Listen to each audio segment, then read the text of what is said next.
Bismillahirrahmanirrahim.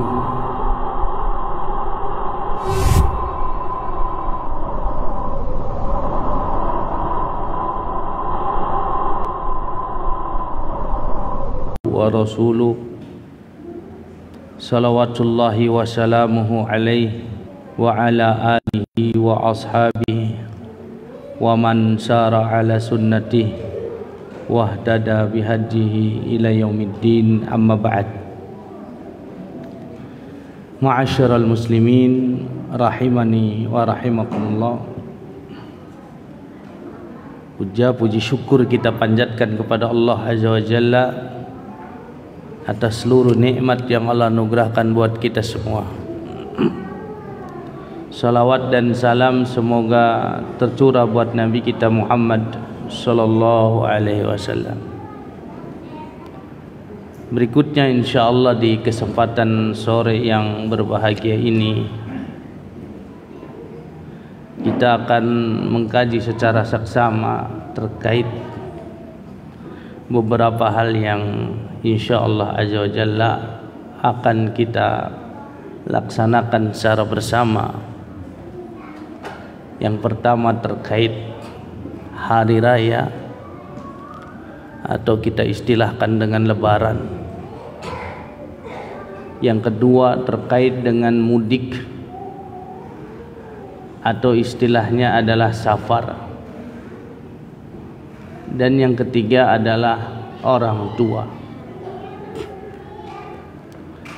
Bapak-bapak, ibu-ibu rahimani wa rahimakumullah, di dalam Islam hari raya tahunan ada dua. Yang pertama Idul Fitri, yaitu kembali berbuka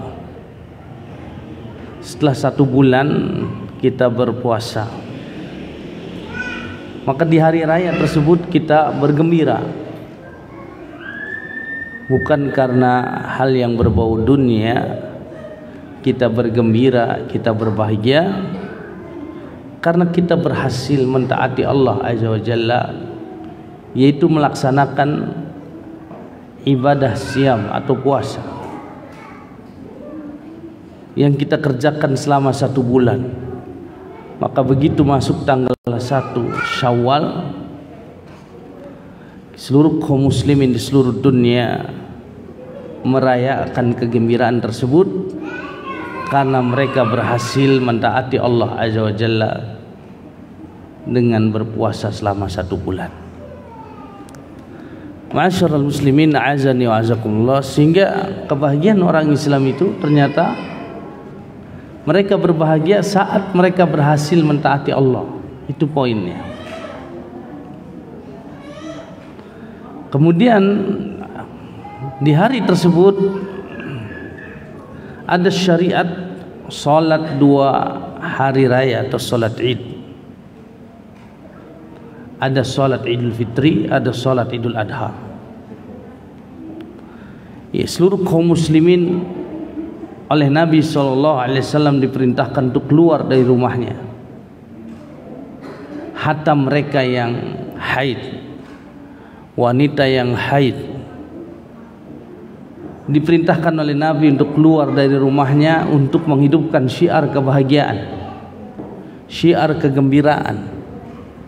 Sekalipun di tanah lapang mereka duduk secara terpisah karena mereka tidak mendirikan sholat karena sedang haid, namun mereka ikut merasakan kebahagiaan karena ada kebersamaan di situ. Mereka dianjurkan untuk mendengarkan khutbah Id. Mereka diperintah oleh Nabi SAW keluar dari rumahnya untuk menunjukkan bahwa kaum muslimin sedang berbahagia karena berhasil mentaati Allah Azza wa Jalla 1 bulan mereka berpuasa. Ma'asyiral muslimin a'azani wa a'azakumullah, dikarenakan seluruh kaum muslimin disuruh keluar oleh Nabi SAW, sehingga Allah Maha tahu tempat yang real untuk menampung mereka semua, terkecuali karena ada udzur, mungkin hujan atau yang lainnya. Tempat yang cocok untuk mendirikan sholat id ya tanah lapang. Kenapa? Karena nanti ada yang haid. Sekalipun mereka duduk terpisah, tapi mereka ikut bersama kaum muslimat, ikut di tanah lapang. Mereka duduk, yang lain ikut mengerjakan sholat. Setelah selesai sholat, mereka semua bersama-sama mendengarkan, menyimak khutbah yang akan disampaikan oleh khatibnya. Ma'asyiral muslimin, azani wa azakumullah. Nabi SAW ya disebutkan oleh Abu Sa'id Al-Khudri radhiyallahu taala anhu dalam hadis sahih yang diriwayatkan oleh Imam Bukhari dan juga Imam Muslim. Kata Abu Sa'id Al-Khudri, kana an-nabiyyu sallallahu alaihi wasallam yakhruju fil fitri wal adha ila al-musalla. Dulu Nabi sallallahu alaihi wasallam saat merayakan Idul Fitri juga Idul Adha, Nabi SAW pergi menuju tempat sholatnya, yaitu tanah lapang ya, yang mampu nampung banyak jamaah. Apa tujuan dikerjakan di tanah lapang? Selain untuk memfasilitasi kaum muslimin, juga untuk memperlihatkan syiar Islam ya, supaya orang-orang melihat betapa semaraknya kaum muslimin merayakan hari rayanya. Namun ketika memang ada udzur, memang hujan atau mungkin angin kencang, maka silakan dilaksanakan di masjid. Terutama di saat hari-hari ini yang memang sedang memasuki musim hujan ya, potensi lagi sholat id hujan besar. Adapun sholat id dilaksanakan sama seperti waktu sholat duha ya, kemudian dia dikerjakan 2 rakaat sebelum khutbah. Beda dengan sholat Jumat. Kalau sholat Jumat dia khutbah dulu baru sholat. Kalau id dia sholat dulu baru khutbah. Berdasarkan apa yang diucapkan oleh Umar radhiyallahu taala anhu, dan diriwayatkan hadis ini oleh Imam Ahmad dan yang lainnya, Nabi ya kata Umar, salatul fitri wal adha rak'atani rak'atan. Salat Idul Fitri 2 rakaat. Salat Idul Adha juga 2 rakaat. Tamamun ghairu qasr, sempurna bukan diringkas. Ala lisani nabiyikum, berdasarkan lisan nabi kalian. Wa qad khaba man iftara, sungguh merugi orang yang telah berbuat kedustaan. Iya. Dan Nabi SAW penjelasan secara terperinci tentang teknis pelaksanaannya.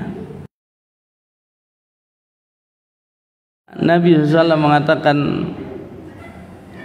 dari hadis Aisyah radhiyallahu taala anha, wal adha fil ula sab'u takbirat. Idul Fitri dan Idul Adha di rakaat yang pertama 7 takbir, tidak termasuk takbir ihram. Sehingga kalau dijumlahkan dengan takbir ihram 8 jadi. Wa fi tsaniyah 5 takbirat siwa takbiratai ruk'a. Sedangkan di rakaat yang kedua 5 kali takbir selain 2 takbir ruku'. Berarti 6 dengan takbir intiqal ya, takbir intiqal 1 dengan 5 takbir tambahan. Adapun ya di rakaat pertama 1 dan 7. Nah, setiap takbir itu Nabi mengangkat kedua tangannya. Kana yarfa'u yadayhi ma'a takbir. Nabi SAW selalu mengangkat kedua tangannya setiap kali mengucapkan Allahu Akbar, setiap kali takbir. Dan antara takbir yang satu dengan takbir berikutnya tidak ada bacaan apa-apa.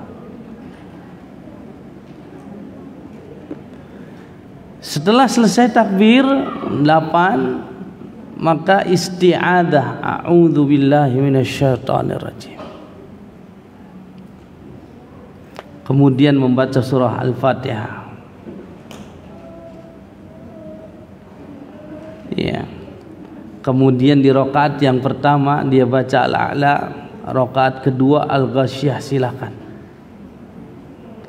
Atau dia baca surah Qaf, di yang kedua surah Al-Qamar, silakan. Namun perlu diperhatikan, sebaiknya imam melestarikan dengan bacaan yang ini pada suatu waktu dan yang itu pada waktu yang lain, dalam rangka mengamalkan sunnah dengan tetap memperhatikan keadaan orang-orang yang sholat, lalu mengacu pada mereka yang paling lemah. Jadi kalau kita jadi imam, sebelum mulai dilihat dulu jamaahnya, kanan, kiri, ada enggak yang sepuh. Kalau ada, maka standarnya pakai standar dia. Apalagi sudah sepuh, pakai kursi lagi. Ya, sehingga dia merasakan kebahagiaan saat kita pimpin dia sholat. Yang muda ikut standar yang tua. Ya. Yang sehat ikut standar orang yang sakit. Kalau lagi ada jamaah yang sakit tapi semangat dia sholat berjamaah, kita jadi imam, gunakan orang sakit ini sebagai standar. Ya. Supaya apa? Terasa mudah buat dia sholat. Jadi jangan bikin capek orang. Iya. Kalau mau murojaah ya di rumah. Kita lagi mimpin sholat, lihat jamaah. Kalau ada yang sepuh udah bungkuk, kasihan. Ya. Apalagi sebelum sholat dia datangi imamnya, Ustadz ada apa Pak? Asam urat saya lagi tinggi. Udah pakai dia standarnya, kasihan. Semalam saya ngimamin di Jatirangga itu, ada beberapa yang sudah sepuh gitu. Begitu saya imamin selesai sholat, dia bilang Ustadz, kasih jempol 2. Ya. Dan ini bimbingan para ulama. Kata para ulama, mengacu pada mereka yang paling lemah. Ya.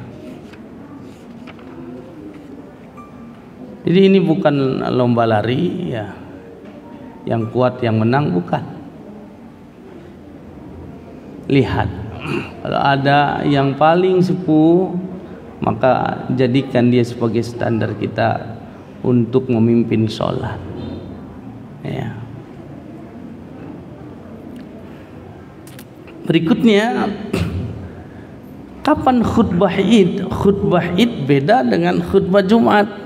Kalau khutbah Jumat duluan, kalau khutbah Id belakangan. Jadi sholat dulu, baru kemudian khutbah. Itu kalau sholat Id. Ya. Dan kita harus bisa mengklasifikasikan.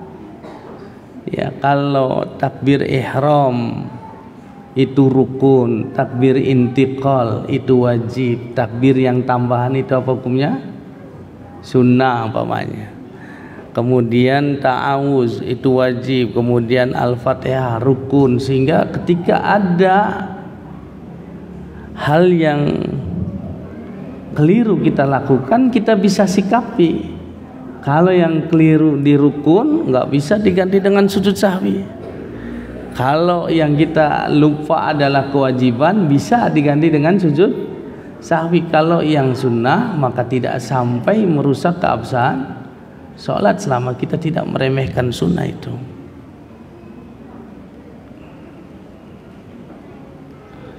Nah, berikutnya ada sunnah-sunnah sangat hari raya. Yang pertama, menggelar sholat id di tanah lapang terbuka sehingga kaum muslimin berkumpul di sana dan bisa terlihat syiar Islam, kebahagiaan kaum muslimin terlihat. Kecuali kalau ada uzur, silakan dikerjakan di masjid, tidak apa-apa. Yang kedua, sunnah Idul Adha disegerakan lebih pagi gitu pelaksanaannya. Kenapa? Karena habis sholat nanti akan ada proses penyembelihan hewan kurban. Lain dengan Idul Fitri, di agak siangin nggak masalah karena ada proses pembagian zakat fitri. Kemudian juga ada sunnah kita untuk makan sebelum sholat. Ya. Yang ketiga, sunnah kita menikmati beberapa kurma sebelum berangkat sholat Idul Fitri. Silakan.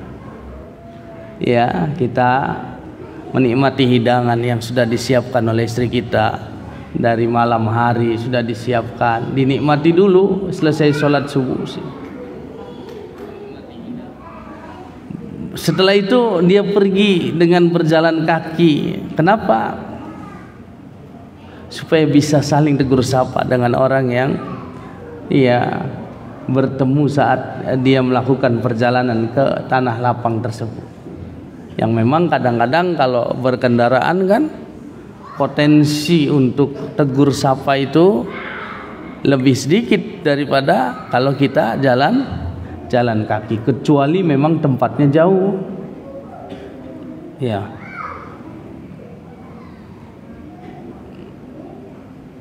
Kemudian sunnah berangkat di awal waktu.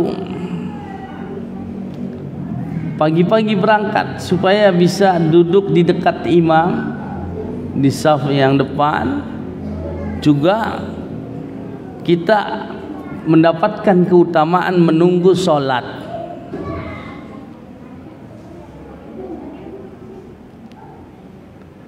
Yang kelima, sunnah ketika kita berhari raya itu sunnah berhias, mandi, menggunakan pakaian terbaik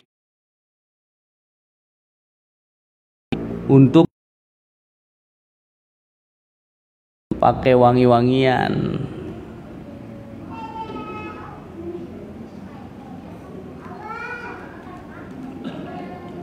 Kemudian juga kita banyak berzikir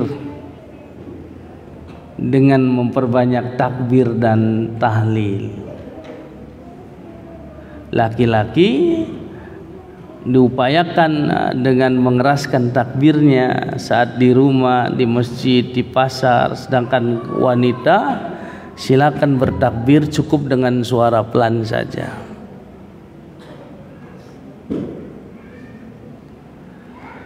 Lalu ketika kita pergi, selalu kita selesai dari sholat, dengar khutbah, kemudian kita ingin kembali ke rumah, upayakan melewati jalan yang berbeda supaya terjadi variasi dalam pertemuan itu. Tidak hanya orang itu juga yang kita temui. Ketika di jalan A ketemu si A, si B, si C, si D, begitu pulangnya ketemu lain orang. Ya, saling tegur sapa dan seterusnya, saling mengucapkan selamat dan yang lainnya, dan memperlihatkan kebahagiaan. Nah, ini terkait dengan hari raya. dan sangat dianjurkan kita mengucapkan sesama kita selesai dari khutbah, taqabbalallahu minna wa minka salihal a'mal. Semoga Allah terima dari kita dan dari kamu seluruh amal ibadah kita, seluruh amal soleh kita, semoga Allah terima. Karena yang kita harapkan adalah amal ibadah yang kita kerjakan selama 1 bulan ini hendaklah diterima oleh Allah Subhanahu wa ta'ala. Nah, ini terkait dengan Lebaran. Berikutnya terkait dengan mudik ya, atau di agama disebut safar. Ya, safar saat berhari raya orang sering sebut dengan mudik ya. Kalau kita sampai 85 km kurang lebih jaraknya sudah disebut safar, maka kita disebutnya musafir. Nah, di sana ada beberapa adab supaya kita berpahala mudiknya, supaya berkah. Kalau mudik cuma selamat aja sayang. Yang kita cari itu keberkahan. Ya. Yang pertama, kita perlu ingat Nabi mengatakan as-safaru qit'atun minal adab. Safar itu sepenggal dari adab. Ya capek, ya macet, itu luar biasa tuh kalau orang safar itu. Belum lagi anggota safar itu terlihat sifat aslinya. Disitulah perlu ada upaya untuk bersabar, berlapang dada dan seterusnya. Tidak sedikit terjadi kecelakaan di jalan raya, efek dari apa? Ketidaksabaran saat safar. Cuma disalip sedikit, wah dendam dia, pengen nyalip lagi. Jangan. Iya. Mobil kita diludahin sama orang, nggak apa-apa, kan mobil yang diludahin. Ya, kalau kita diludahin sama orang, kita bersabar aja dapat pahala, nggak usah dibalas. Dan memang Nabi sudah ngasih tahu, safar itu sepenggal dari adab. Yamna'u ahadakum ta'amahu wa syarabahu wa naumahu. Dengan sebab safar orang terhambat untuk makan, apalagi supir itu ya. Ada istilah kalau kita mau safar, supir jangan kenyang-kenyang. Kalau kenyang baru berapa kilo merem matanya. Lalu dia bilang ke istrinya, "Mi, nanti kalau udah sampai bangunin saya." Wah, ketakutan semua nih.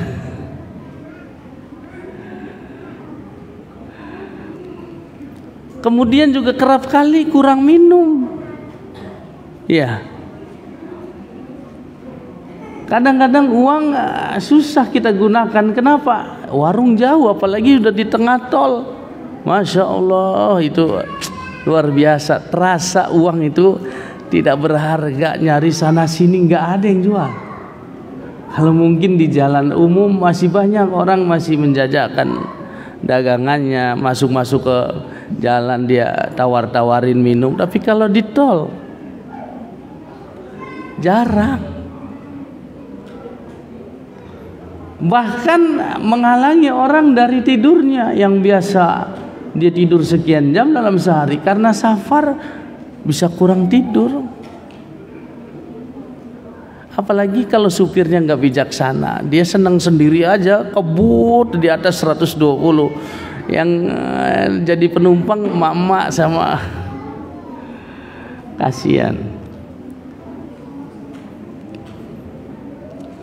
Maka kata Nabi, fa idza qada nahmatahu falyu'ajjil ila ahlihi. Kalau kita sudah selesai dari safar itu hajatnya, cepat-cepat pulang. Ya. Banyak orang safar di sana senang-senang. Dia nggak pakai perhitungan, pergi sana pergi sini, jalan sana jalan sini, nyampe ke Keranggan, nyampe ke sini puyeng, duitnya habis semua. Jadi persiapan itu penting. Kita dengan budget sekian, tempat-tempat yang kita kunjungi mana saja, ya tetap ada persiapan. Walaupun betul rizki di tangan Allah, tapi persiapan itu harus. Apalagi kita sebagai pimpinan rumah tangga, ya. Kemudian bagi mereka yang mudiknya nggak sampai safar, sunnah mengucapkan doa untuk mereka yang safar. Ya, kita punya kawan mudiknya jauh, ya. Ada yang ke Jawa Tengah, Jawa Timur umpamanya, masuk safar, maka kita sebagai kawannya mendoakan, astaudi'ullah dinak wa amanatak wa khawatima amalik.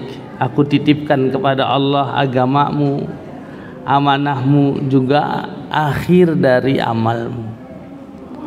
Lalu orang itu pun mengucapkan astaudi'ukumullahu alladzi la tadi'u wada'i'uhu. Aku titipkan kalian kepada Allah yang mana sesuatu yang dititipkan kepadanya tidak akan ada yang sia-sia.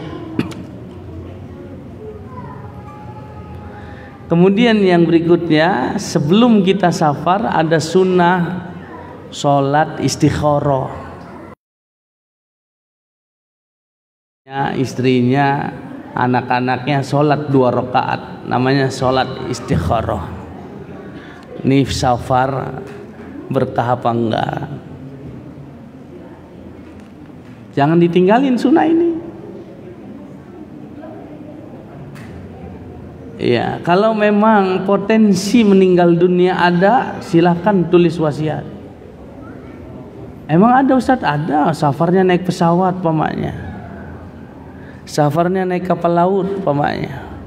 Potensi meninggal ada dia. Tulis wasiat, titipkan ke temannya. Apa wasiat?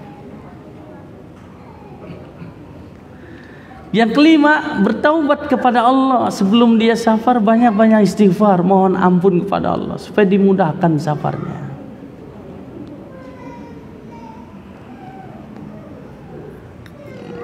Kemudian mengingatkan saudaranya sesama muslim saat safar itu banyak-banyak berdoa. Istri kita diingetin, Neng, doa kalau lagi safar, doa, jangan main HP terus. Ya. Sebagian istri kalau lagi safar naik mobil sama suaminya, yang dipegang HP bukan berdoa. Doa, kadang-kadang dia jadi kenek lagi, mas kiri, kanan, kebut mas, ayo kenceng. Bukannya berdoa, ini istri apa kondektur ini? Banyak doa supaya selamat safarnya, supaya barokah. Anak-anak Nabi dalam hadis Bukhari ada 3 doa yang mustajab. 1 doa orang yang teraniaya, 2 doa orang yang safar, 3 doa ibu atau doa ayah untuk anaknya.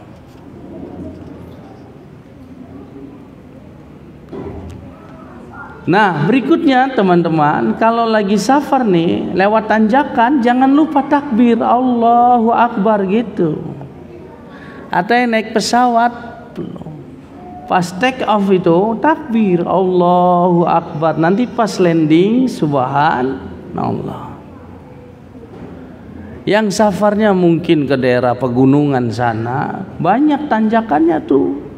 Itu kesempatan memperbanyak takbir. Begitu tanjakan Allahu Akbar, begitu penurunan subhanallah gitu. Supaya safarnya berkah. Ya.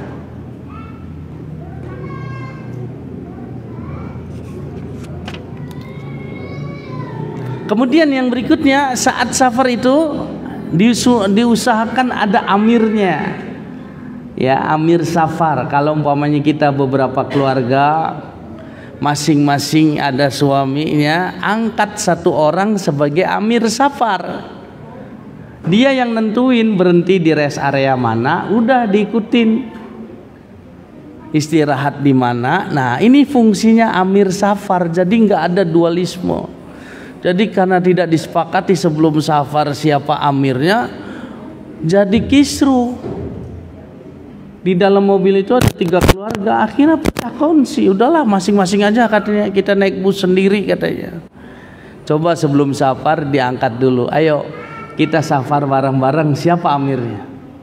Kita mudik bareng-bareng, siapa amirnya? Kalau memang dalam satu mobil itu terdiri dari beberapa keluarga, angkat satu amir. Kalau hanya satu keluarga, jelas amirnya adalah suami, jangan istri yang jadi amir. Nabi mengatakan la yuflihu qaumun tawalla amrahu imra'ah. Tidak akan beruntung satu kaum urusan dia dikuasain oleh perempuan. Jadi yang jadi amirnya siapa?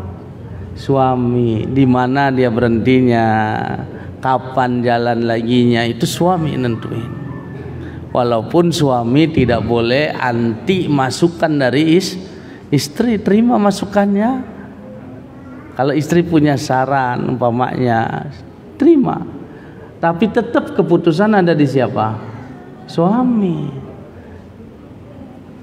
Iya, kadang istri ngasih saran, tapi ujung-ujungnya kudu, kalau nggak diturutin marah. Itu bukan saran namanya. Mas, aku boleh saran? Nggak boleh. Apa? Kalau bisa sekarang aja berangkatnya. Oh, ini mobilnya belum diservis, nanti ya servis dulu. Tuh tetap aja katanya. Nah, katanya saran.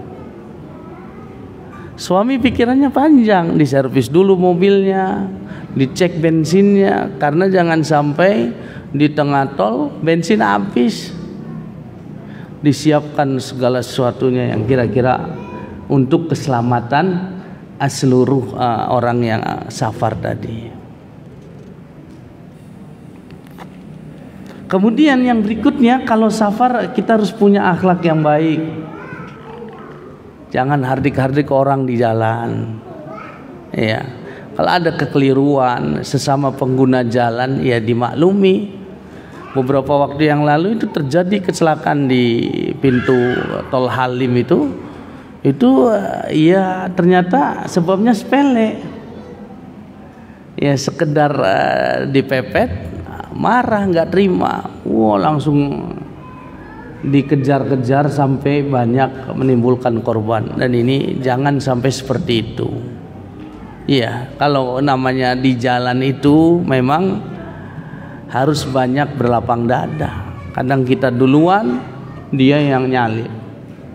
Ya, kadang dia yang salah, dia yang marah.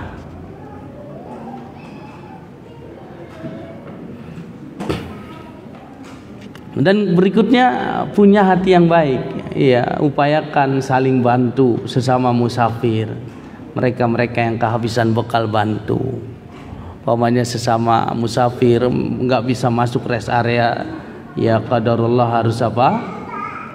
Harus istirahat di tepi jalan umpamanya, dan diizinkan oleh pemerintah karena dalam kondisi darurat, ya saling berbagi, nggak masalah. Itu pahalanya besar. Iya. Ada sesama musafir yang mobilnya radiatornya panas, pokoknya nggak ada air, kasih air.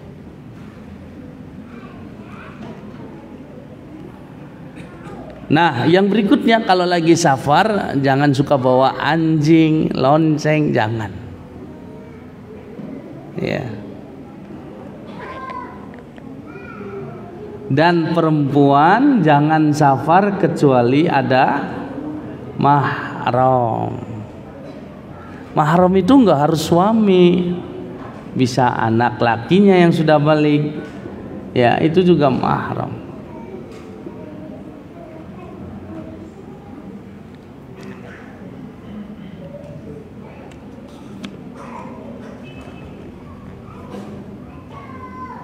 Kemudian terkait dengan mudik, ya ini kita sudah cukupkan sampai sini. Kemudian tentang orang tua,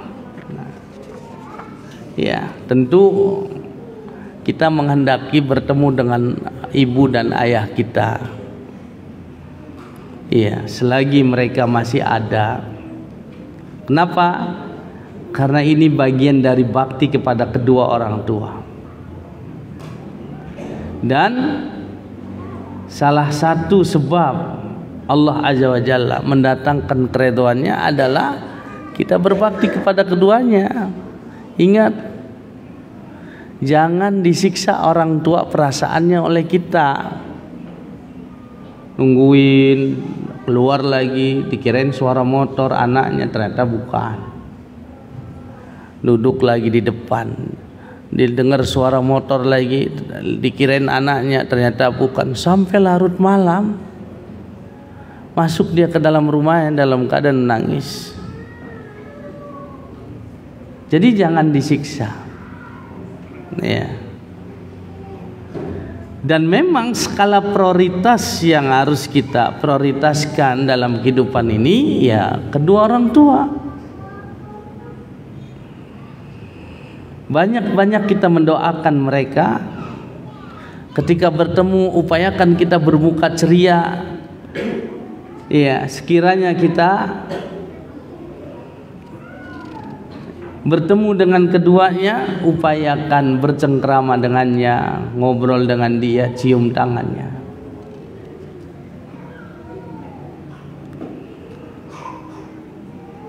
Kemudian berupaya, ingat nih, mendahulukan mereka berdua daripada yang lain. Sebelum ke tempat yang lain, yang pertama ke orang tua. Ya.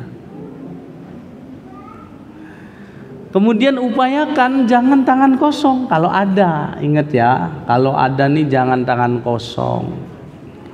Bawakan sesuatu yang memberikan rasa bahagia di hati mereka. Ya.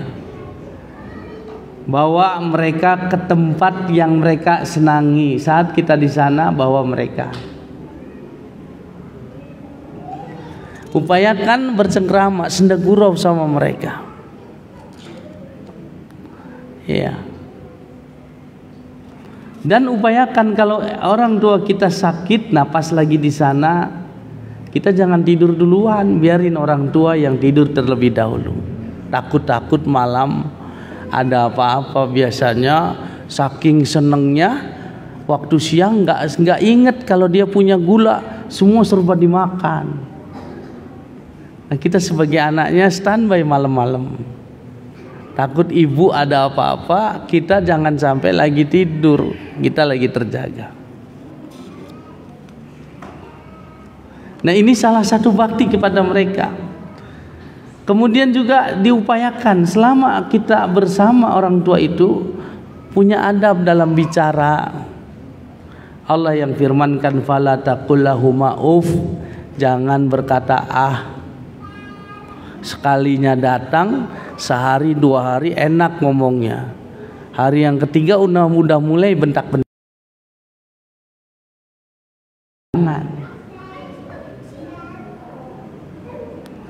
Kita upayakan lemah lembut sama orang tua, jangan kasar.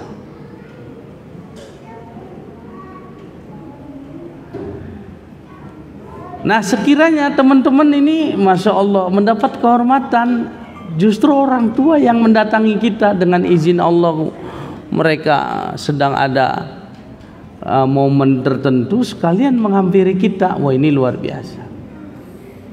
Kita jamu mereka, memuliakan mereka keduanya. Kalau mereka minta apa, selagi bisa kasih. Ya.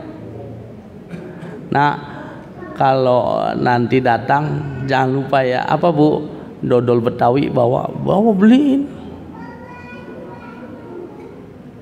Ya. Jangan terbalik, kita tangan kosong, pulang dari sana penuh tangannya, ternyata dikorotin duit orang tua. Jangan. Ya. Atau kita semangat datang ke orang tua karena kita tahu orang tua cincinnya masih banyak dipakai, tanahnya masih lebar. Semangat cari perhatian, Datang ke sana punya misi, mah tanah yang di sana balik nama aja saya susah hidupnya di perantauan katanya. Nah, adik-adikmu gimana? Udah diem aja, kita berdua. Ini nggak baik begitu. Ada udang di balik rempeyek, jangan. Kudu ikhlas. Ya, sampai terjadi, teman saya cerita itu, ada anak yang tiba-tiba terlihat baik sekali, tiba-tiba cium tangan sama orang tuanya. Orang tuanya sampai terharu, Duna, alhamdulillah kamu berubah. Iya bu, hampura, saya minta maaf katanya. Sambil minta maaf dirorot cincin ibunya nggak kerasa itu. 2-3 hari setelah anaknya itu pulang, ibunya baru kerasa cincin saya kok nggak ada katanya. Ini anak luar biasa.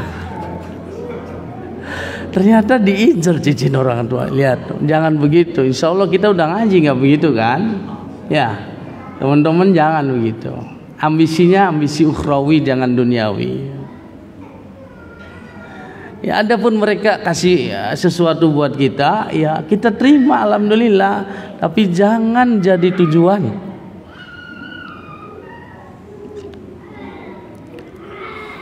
Kemudian jangan meninggikan suara depan mereka tuh.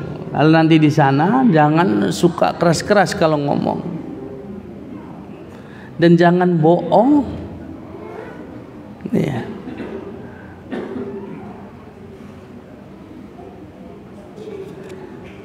Nah, teman-teman yang dirahmati, ya semoga dirahmati oleh Allah Azza wa Jalla. Saya tuliskan beberapa nasihat yang untuk saya sendiri khususnya dan buat kita pada umumnya. Sering saya dapat WA, terutama hari-hari lebaran seperti ini. Pertama, saya ingatkan untuk kita semua, hari raya adalah hari yang harus kita syiarkan kegembiraannya. Upayakan jangan ada yang bersedih. Kita supaya ya menghidupkan syiar Islam.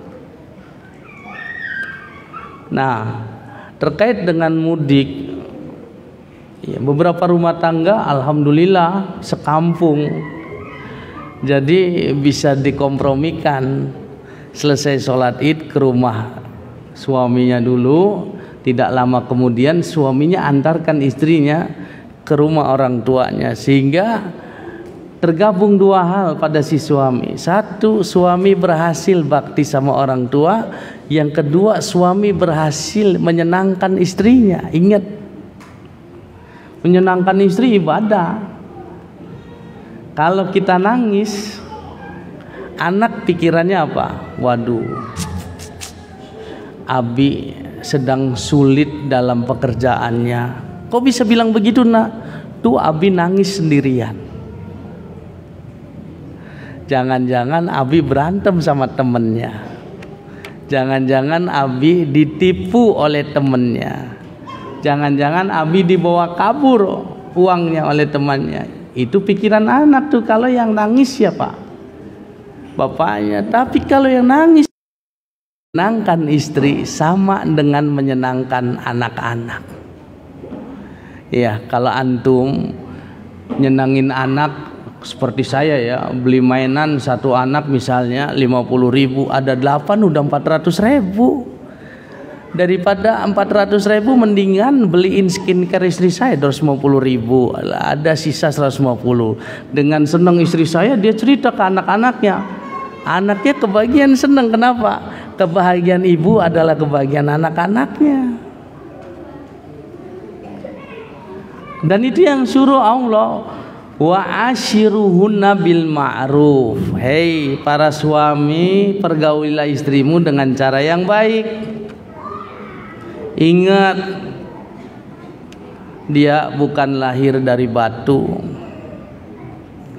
Ingat, kita besok punya anak perempuan. Kerap kali kita kangen sama dia. Tapi ingat istri, suami punya keterbatasan, ketidaksanggupan dia jangan diartikan dia tidak sayang sama kamu. Tidak lain itu karena keterbatasan baik dari sisi ekonomi ataupun fisik. Sementara untuk dia masuk surga berat, suami masuk surganya berat. Yauma yafirul mar'u min akhi wa ummihi wa abi wa sahibatihi wa bani. Suami nanti akan dihadapkan pada hari kiamat, dia justru lari dari saudaranya. Kenapa? Takut dulu waktu dia berada di dunia, dia tidak tunaikan hak saudaranya. Dia lari dari ibu dan bapaknya. Kenapa? Dulu dia tidak tunaikan hak ibu dan bapaknya. Yang berikutnya lari dari anak istrinya.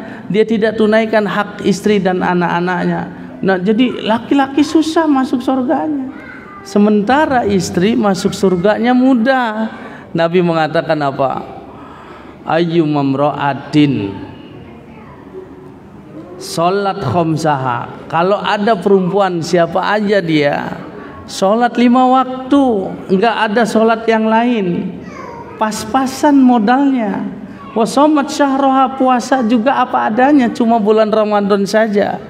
Tapi wa ata'at zaujaha, dia taati suaminya, dakhalatil jannah min aibabin sya'at, dia akan masuk surga dari pintu mana yang dia mau, kalau dia mentaati suaminya dengan ikhlas. Kita sebagai suami sulit. Oleh sebab itu diupayakan istri mentaati suaminya. Suami harus sayang sama istrinya, jangan bohong. Kalau dia di luar daerah umpamanya, selagi dia bisa antarkan istrinya, alhamdulillah. Kalau tidak bisa, memang terbatas oleh kemampuan ekonomi atau terbatas jumlah mahram, cuma kita saja yang bisa nganterin, anak belum balik yang laki, istri bersabar. Tapi kalau ada anak laki yang balik, dia bisa kita minta untuk mengantarkan ibunya. Setelah si ibu ikut ke suaminya terlebih dahulu, lalu diantarkan oleh anak lakinya untuk mendatangi keluarganya. Dan ini baik. Ingat, anak kita yang perempuan sekarang masih kecil, besok dia akan berposisi sama seperti istri kita. Lain Pak, diurus sama anak perempuan sama anak laki beda. Bapak kalau pusing, anak laki nggak ngerti itu, mau koyo ditempelin sampai 3, pokoknya minta duit bi. Kalau anak perempuan enggak. Ya, dia tanya, Abi sakit ya? Abi mau minum apa? Mau saya buatin teh hangat, yang tawar apa yang manis? Ini anak perempuan begini. Jangankan dibikinin teh, dia bikin masakan kesukaan bapaknya, tahu dia rasa ya manfaatnya pada diri kita. Perlakukan baik sekarang istri kita. Betul dia milik kita, tapi jangan dikekang. Kalau kita punya kemampuan, alhamdulillah. Ya, sesekali ibu mertua saya sakit, lalu istri saya bilang, Mas, ibu sakit. Oh iya, datang ke sana. Terus gimana? Iya, cuma satu masalahnya. Apa? Mahram. Kalau saya antar kamu, dagang kambing saya bisa berantakan ini. Kambing udah kandung dibeli. Waktu itu momennya masih momen dagang kambing. Lalu gimana solusinya Mas? Saya coba telepon bapak ya, bapak mertua. Mau nggak dia jemput? Bapak mertua nggak bisa. Kakak ipar saya bisa, tapi syaratnya satu, saya biayain dia bolak-balik sampai ke tempat tujuannya. Saya bilang insya Allah itu saya bisa, untuk membahagiakan istri, karena momennya sakit.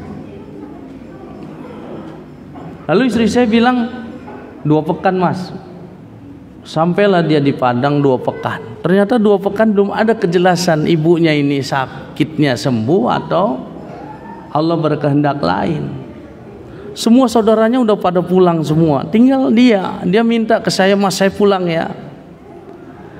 Lalu saya tanya ke orang yang lebih tua dari saya usianya. Ingat, orang tua itu ada kelebihannya, mereka punya sifat bijaksana. Sekalipun secara ayat sam'iyah dia biasa-biasa aja, ngaji juga pabaletot pamanya, tapi pengalaman hidupnya itu yang disebut oleh Nabi al-barakatu ma'a akabirihim, keberkahan ada pada orang yang sudah sepuh. Tanya dia punya ayat kaunia. Saya tanya ke orang yang lebih tua, dia dekat sama saya dan dia RW ya di Cirebon. Saya tanya, Om, ini saya punya masalah begini. Aduh, Ustadz nanya ke saya. Iya, saya tanya, kira-kira menurut Pak Dedi ini istri saya suruh pulang atau biarin di sana? Akhirnya dia cerita, Ustadz, saya ini supir. Saya pernah nganterin seorang ibu yang sedang sakit orang tuanya di Wonogiri. Saya anterin dia. Begitu sampai di Wonogiri berapa hari, ibunya bilang, udah deh kamu pulang aja, nggak apa-apa ibu, insya Allah. Akhirnya kata anak ini, udah deh Pak, kita pulang. Nanti kalau ibu nggak ada gimana? Udah, saya udah ikhlas lillahi ta'ala katanya. Akhirnya pulanglah mereka itu. Begitu sampai di Cirebon, ternyata orang tuanya meninggal, dapat telepon. Itu yang tadinya katanya udah ikhlas, berubah, maksa minta pulang hari itu juga ke Wonogiri. Sampai yang nyupirin saya, kalau untuk nganter lagi nggak kuat deh, cari supir lain aja. Dan hari itu harus pulang lagi ke Wonogiri. Lihat perempuan tuh. Lalu saya bilang, oh gitu Om, iya udah biarin Ustadz di sana aja, daripada peristiwanya seperti ini. Oh ya udah siap. Akhirnya saya tunggu 2 bulan dia di sana, nggak pulang-pulang. Ya alhamdulillah saya ditemenin Pak Abbas, ada kesibukan jualan sapi, jualan kambing. Ya agak tersaingi oleh kambing dan sapi, maksudnya kesibukannya itu. Jadi nggak terlalu mikirin dia. Tapi momennya apa? Begitu ibunya meninggal dunia, dia ada di sana. Itu kebahagiaan yang tidak bisa diganti oleh harta, mendampingi ibu sampai meninggal dunia. Nah ternyata saya dapatkan ilmunya dari orang yang lebih tua. Jadi jangan sepelekan. Walaupun orang tua itu kalau sholat taraweh mintanya cepat-cepat, ada keberkahan di situ. Ya, kalau ada orang tua udah bungkuk-bungkuk, apalagi udah duduk di kursi, udah pakai standar dia sholatnya. Kenapa? Supaya dia bahagia. Nyenengin orang tua itu pahala, walaupun bukan. Iya, kita ngobrol sama orang tua perlu diulang, itu lagi yang diomongin. Kadang udah ditanyain lagi. Nabi sampai mengatakan, laisa minna malam yuwakir kabirona walam yarham saghirona. Bukan termasuk golongan kami orang yang tidak memuliakan orang yang lebih tua dan tidak menyayangi orang yang lebih muda. Jadi Bapak dan Ibu yang semoga dirahmati oleh Allah Azza wa Jalla, kita sebagai suami upayakan kita memberikan kesenangan buat istri kita, walaupun bukan berupa harta, hanya sekedar mengizinkan, memfasilitasi dia untuk bertemu keluarganya, walaupun mungkin kita nggak bisa ikut. Dan istri jangan muluk-muluk mintanya. Kalau sudah difasilitasi berupa uang, dianterin oleh anak, suami nggak bisa nganter, ya sudah, suami masih ada ibunya. Jadi win-win solution, masing-masing dapat kesenangan. Iya. Tapi kalau memang suami berhalangan sekali, duit dia nggak punya, pas-pasan hanya untuk datang ke orang tuanya, ingat, para istri yang bersabar tidak akan disia-siakan oleh Allah Azza wa Jalla. Kecuali ada fitnah di sana, maka kita nggak izinin karena ada fitnah. Tapi selama tidak ada fitnah, silakan. Dan ini bentuk kita muasyaratu bil ma'ruf, mempergauli istri dengan baik. Barakallahu fikum. Ya, Saya kira cukup karena tadi Pak Abbas ngingetin saya ada hadiah insya Allah. Iya, udah ngaji terlambat kasih hadiah lagi. Saya mah baru ada di masjid ini. Biasanya yang cepet-cepet. Ya. Silakan bagaimana itu teknisnya Pak Abbas.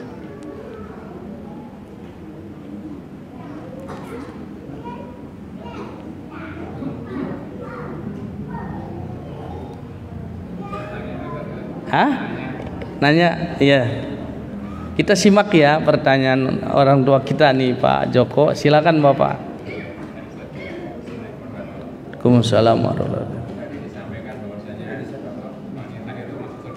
wabarakatuh. Iya.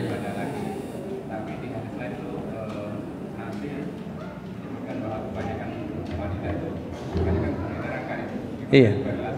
Barakallahu fikum. Betul Pak. Saya mau tanya. Orang kesandung batu gede apa batu kecil? Batu kecil. Nggak ada kesandung batu gede. Paham ya? Ya kayak gitulah modelnya. Ya maka dia paling banyak. Karena sering kesandung. Karena ya barakallahu fikum. Paham ya Pak ya? Ya ada lagi. Silakan ibu-ibu boleh bertanya. Iya Bapak, silakan.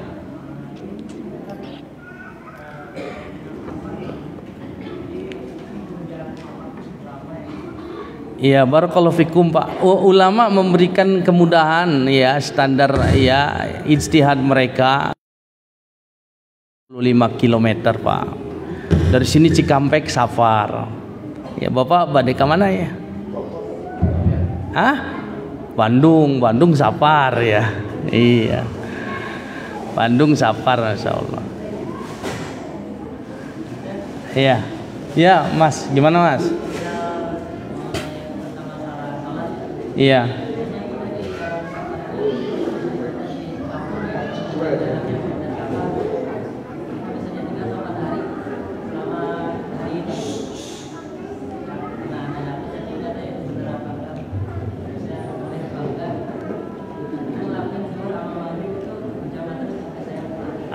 Kalau dijamak terus jangan, nanti jadinya 3 waktu. Kalau sesekali menjamak boleh, tapi yang terus-terusan dilakukan usahakan qashar. Qashar itu sebagian mewajibkan, sebagian mengatakan sunnah muakkadah. Qashar itu yang tadinya 4 jadi 2. Tapi kalau yang jamak itu yang ada uzur saja kalau bisa. Selagi nggak ada uzur, usahakan sholatnya di masing-masing waktu. Barakallahu fikum. Ada lagi? Ya, siapa nih? Oh saya yang nanya. Boleh. Iya. Saya yang kasih pertanyaannya, yang bisa jawab insya Allah dapat hadiah. Mungkin 5 pertanyaan buat Ikhwan dulu. Nanti 5 pertanyaan buat ibu-ibu. 5 ya? Iya. Jelasin bentar ya. Boleh ya. Bismillah. Jemaah sekalian yang kami hormati, Bapak Ibu dan jemaah semuanya. Insya Allah dalam sesi pertanyaan ini kali ini Ustaz akan kami berikan pertanyaan.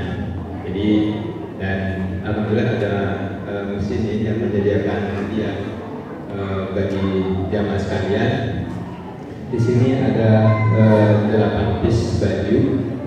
Akan tapi ini untuk bapak-bapak ya. Untuk bajunya dan ukurannya 31 macam. Jadi ukuran M. Jadi orang nanti bisa dimaklumin. Jadi cuma bisa dimaklumin. Dan untuk pertama ini, jadi pertanyaan untuk bapak-bapak terlebih dahulu. Iya, barakallahu fiik. Nanti untuk ibu-ibu sudah disediakan mic-nya nanti di belakang. Nanti mohon bisa dibantu di belakang untuk ibu-ibunya yang ingin menjawab. Baik, kami persilakan satu pertanyaan dulu bagi jamaah sekalian, 5 pertanyaan kepada Ustaz. Iya, barakallahu fikum. Saya ingin angkat tangannya dulu baru tanya. Siapa yang mau saya tanya? Ya. Salat Idul Fitri Berapa rakaat dan berapa takbir di rakaat pertama dan rakaat kedua? Hah? Takbir 7 25. Salah.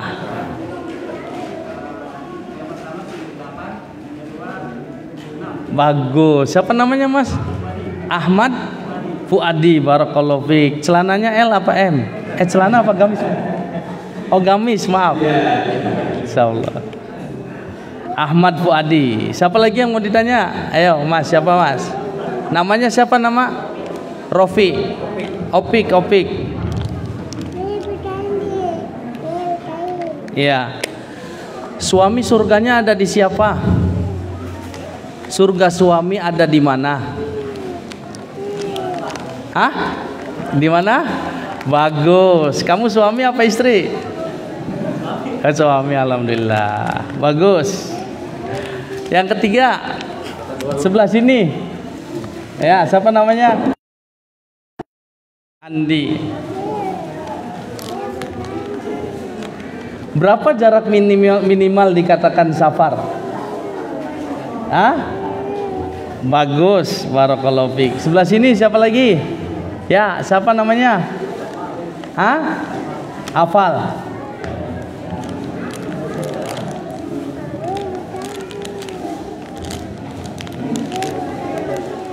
Iya. Yang mimpin safar dalam bahasa Arab disebut apa tadi? Iya. Yang mimpin safar, rombongan safar dalam bahasa Arab disebut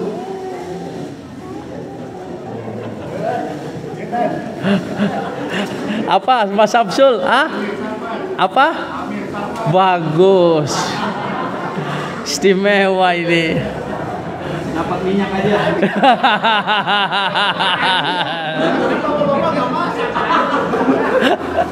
Kaosnya nggak muat.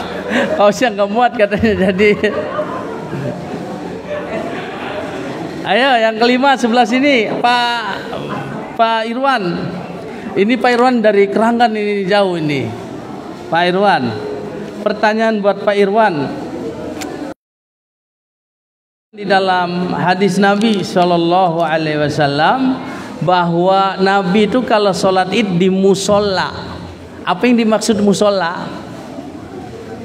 Ntar dulu biarin dia. Apa maksud musola? Apa Mas? Bagus. Siapa namanya? Joko. Masya Allah. Kaos. Ibu-ibu gimana nih soalnya nih? Ada nanti giliran ibu setelah itu selesai. Masih ada berapa itu? Masih banyak. Udah itunya bajunya.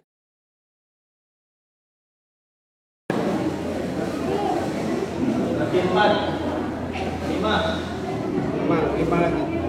Kan ibu belum. Ibu Iya. Saya sekarang dua ibu-ibu mohon disiapkan bantu mic-nya di belakang. Iya. Barakallahu fikum. Pertanyaan pertama ibu-ibu ya. Pertama,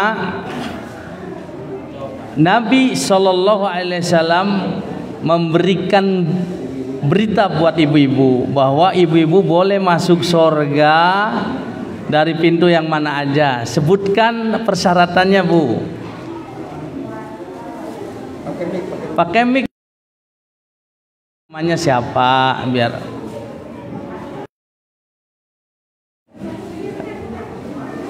Ayo. Mic-nya. Ya, terus sebutkan namanya, terus mohon jawabannya.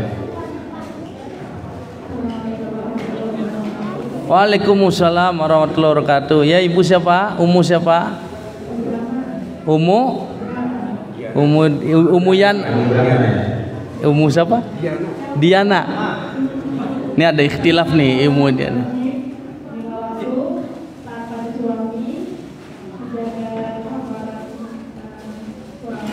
Iya. Masya Allah. Cukup, Bu. Sholat, puasa, taat sama suami. Luar biasa. Mudah-mudahan Umu Diana bisa ngerjain ya supaya masuk surga. Umu Zahra. Oh, Ummu Zahra. Ummu Zahra, baik. Ya. Insya Allah dapat hadiah beras 1 karung. Masya Allah. 1 karung plastik.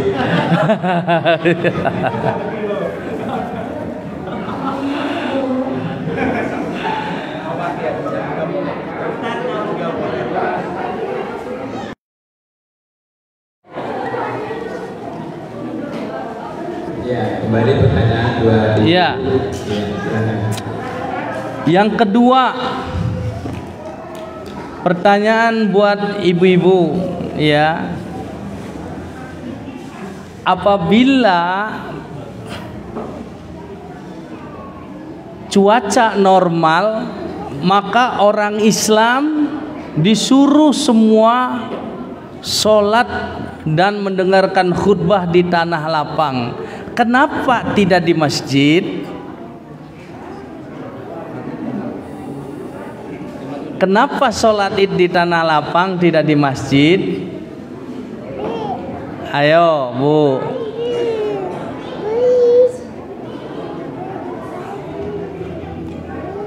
Ayo, pakai mic-nya boleh.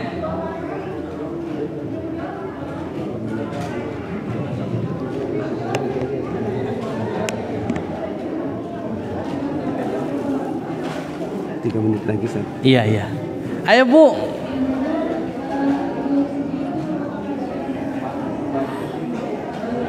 Yang keras suaranya dong. Karena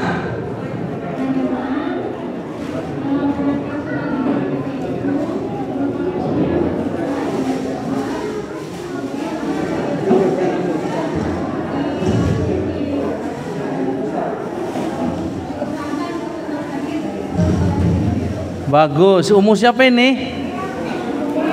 Ummu Muhammad.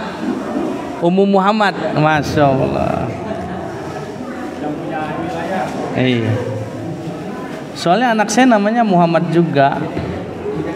Yang ketiga, ya. Apabila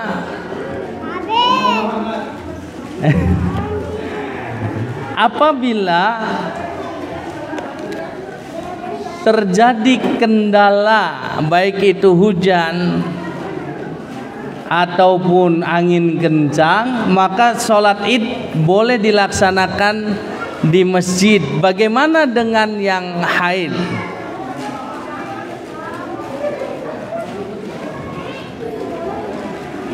Ayo, Ummu.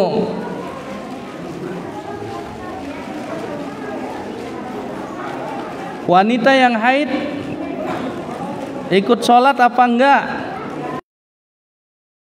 Ummu siapa itu?